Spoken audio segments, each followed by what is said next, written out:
ఒక్కసారి కొమ్మూరి గోల్డ్ కి కాల్ చేయండి. తాకట్లో ఉన్న మీ బంగారాన్ని విడిపించి మార్కెట్ ప్రైస్ కి వాళ్ళు కొనుక్కుని మిగతా డబ్బులు మీకు ఇచ్చేస్తారు. హాయ్, వెల్కమ్ టు మనం టీవీ.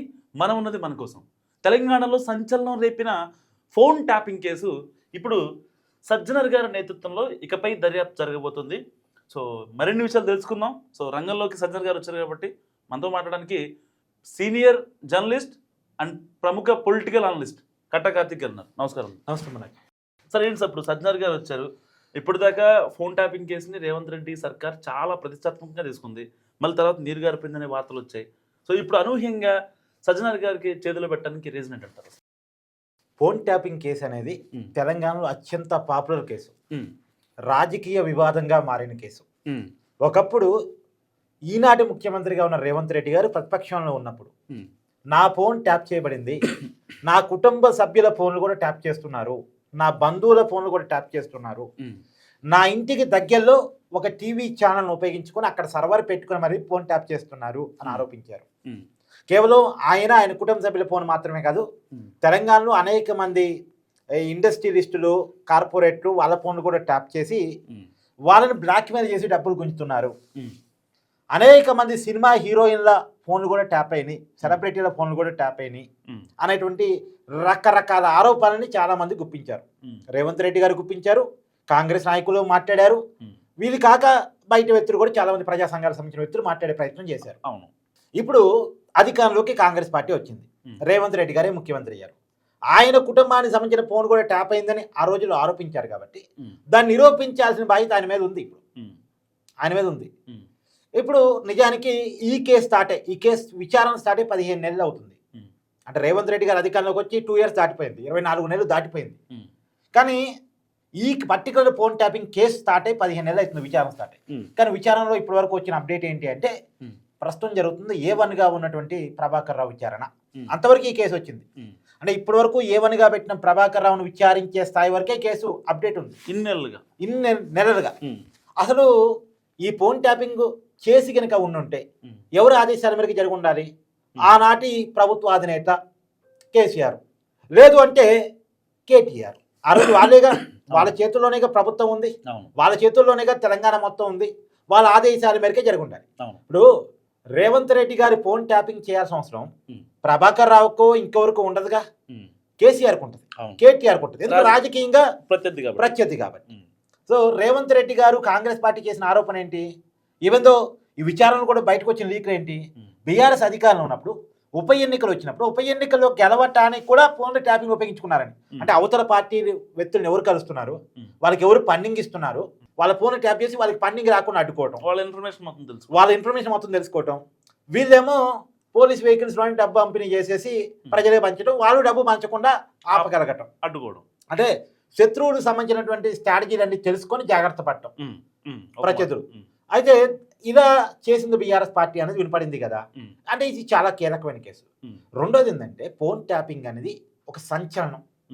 మామూలుగా ఏంటంటే ఒక వ్యక్తి యొక్క ఫోన్ ట్యాప్ చేసే అధికారం ఎవరికి ఉండదు. ఈవెందో అతని మీద నిజంగా చాలా పెద్ద ఆరోపణ, అంటే నువ్వు మావోయిస్టో లేదు టెర్రరిస్ట్తోనో మావోయిస్టులతోనో సంబంధాలు ఉన్న వ్యక్తో అనేది 1కి 2 సార్లు వ్యవస్థలు చెక్ చేసుకొని దాన్ని కేంద్ర హోంశాఖకి సమాచారం ఇచ్చి కేంద్ర ఇంటెలిజెన్స్ అనుమతి మేరకు మాత్రమే ఫోన్ ట్యాప్ చేయాలి. అంటే ఇది కేంద్రంతో లింక్ అయిన పని. కానీ ఏం చేస్తారట వీళ్ళు, ఎవరు ఫోన్ అయితే ట్యాప్ చేయదలుచుకున్నారో వాళ్ళందరూ కూడా మావోయిస్టు సానుభూతి పరులని ఒక ముద్రేసేసి ఆ నెంబరు కేంద్ర ఇంటెలిజెన్స్ శాఖకు ఒక మాట చెప్పేసి ఇక్కడ ఏదో ఫోన్ ట్యాప్ చేశారు అనేటువంటిది వినపడుతున్నటువంటి చర్చ. కానీ అలా చేయటం చాలా పెద్ద నేరం, దేశద్రోహంకి ఎందుకు వస్తాయి. ఒక దేశంలో సగటు పౌరుడి ఫోన్ని ట్యాప్ చేసే అధికారం ఎవ్వరికీ లేదు. ఇది వ్యక్తిగత గోప్యత భద్రతకి ఇబ్బందికరం. సుప్రీంకోర్టు తీర్పుల ప్రకారం ఇది పెద్ద నేరం. అయితే ఇంత పెద్ద నేరాన్ని తేల్చలేకపోతుంది కదా రేవంత్ రెడ్డి ప్రభుత్వం అనేటువంటిది ఉంది. జనాలు గట్టిగా ఉంది. అసలు ఇది మాత్రమే కాదు, ఈ రోజు వరకు రేవంత్ రెడ్డి గారు ముఖ్యమంత్రి అయిన తర్వాత ఆనాటి ఆరోపణలకు సంబంధించి, అంటే అపోజిషన్లో ఉన్నప్పుడు చాలా ఆరోపణలు కాళేశ్వరం స్కామ్కి సంబంధించి కేసీఆర్ మీద చేశారు, ఈ ఫార్ములా కాలరైస్కి సంబంధించి కేటీఆర్ మీద చేశారు.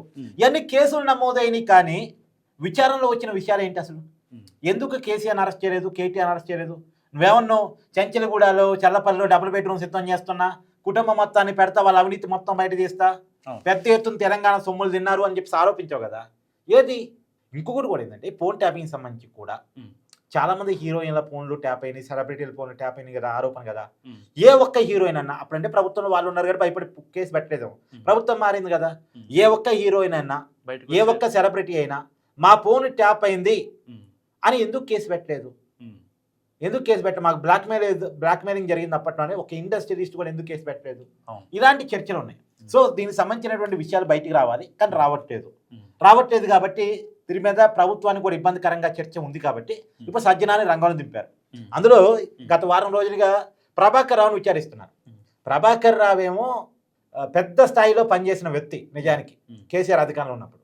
అతన్ని ఇప్పుడు జూబ్లీ హిల్స్ వాళ్ళు విచారిస్తున్నారు ప్రజెంట్. ఈ జూబ్లీ హిల్స్ పిఎస్కి సంబంధించిన వాళ్ళు విచారిస్తూ ఉన్నారు ఫోన్ ట్యాపింగ్ కేసు సంబంధించి. వాళ్ళు సరిపోట ప్రభాకర్ రావు గారితో నోరు తెరిపించడానికి. కాబట్టి అసలు వీళ్ళు కాదు, సీనియర్ ఐపీఎస్ అధికారులు సీనియర్ ఐపీఎస్ అధికారులను రంగంలో దింపితే విషయాలన్నీ బయట తీసుకొస్తారనే కారణం చేసి సజ్జనార్ గారిని రంగంలో దింపారు. సజ్జనార్ గారు అంటే ఒక భయం ఉంటుంది, భక్తి ఉన్నది, ఆయనకు ఒక సీనియారిటీ ఉంది, సిన్సియారిటీ ఉంది.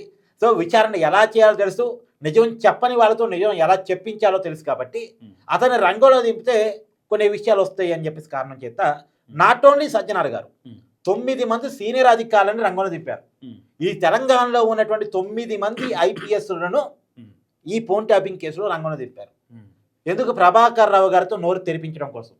ప్రభాకర్ రావు గారు నోరు తెరిస్తే ఇప్పుడు అందరూ ఇప్పటివరకు విచారణకి ఎదుర్కొన్న వాళ్ళంతా ఏం చెప్పారు? అంతా ప్రభాకర్ రావు గారు చెప్తే చేసామన్నారు. మరి ప్రభాకర్ రావు గారు ఎవరు చెప్తే చేశారు? ఇప్పుడు నువ్వేం చెప్తావు? కార్తీక్ అని చెప్తే వీడియో చేశాను. మరి కార్తీక్ అని ఎవరు చెప్తే వీడియో చేశాడు? వీడియో చేయమన్నాడు. అది ఈ పాయింట్ అంటే లాగాలి. ఇప్పుడు ప్రభాకర్ రావు గారి దగ్గర ఎవరి ఆదేశాల మేరకు ఫోన్ ట్యాపింగ్ చేశారు? లాగలిగితే కనుక డొంక కదిలి. కాబట్టి సజ్జనార్ గారు రంగంలో దిగారు. సజ్జనార్ గారు రంగంలో దిగిన తర్వాత అయినా సరే ఫోన్ ట్యాపింగ్ సంబంధించి నిజాలు బయటకు వస్తాయా తెలియాల్సిన అవసరం ఉంది. ఎందుకంటే ఎవరెవరు ఫోన్లు ట్యాప్ అయినాయి, ఎందుకు ఫోన్లు ట్యాప్ చేశారు అనేది తెలుసుకోవాల్సిన అవసరం ప్రతి పౌరుడికి కూడా ఉంది. వీళ్ళేమో పై స్థాయిలో పెద్దవాళ్ళు ఫోన్లు ట్యాప్ చేశారట.